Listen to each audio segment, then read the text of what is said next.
একজন কোশ্চেন করেছে যে পায়ের আঙুল দেখা গেলে মেয়েদের নামাজ ভেঙে যায়। তো এই কথাটা কতটুকু সত্য? দেখো, পায়ের আঙুল দেখে গেলে বা পায়ের পাতা দেখা গেলে বা পায়ের গোড়ালি দেখা গেলে বা পুরো পাই যদি দেখা যায় টাকনুর নিচে পর্যন্ত, এতে নামাজ ভঙ্গ হবে না। যেমন ছেলেদের আছে যে কেউ যদি টাকনুর নিচে কাপড় করে নামাজ পড়ে, আল্লাহ সুবহানাহু ওয়া তাআলা তার নামাজ কবুল করে না।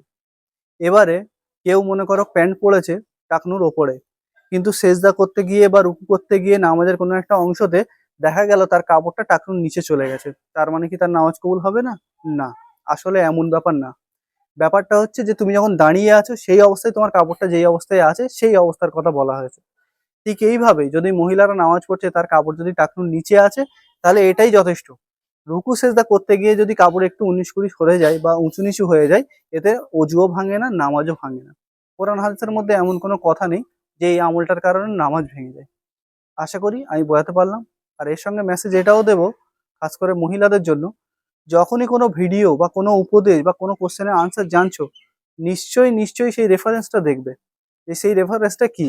তো এভাবেই অ্যাথেন্টিসিটি আপনি বুঝতে পারবেন যে এটা কোরআনের কথা, আল্লাহ রসুলের কথা, কোনো সাহাবীর কথা, নাকি ক্যামেরার সামনে যে বসে আছে শুধু তার কথা। এইভাবেই সঠিক আর বেঠিক জিনিসটা আপনারা পার্থক্য করতে পারবেন। আশা করি নেক্সট টাইম আমরা যেই জিনিসগুলো শুনবো সেটাকে একটুখানি যাচাই বাছাই করে তারপরে ফলো করব।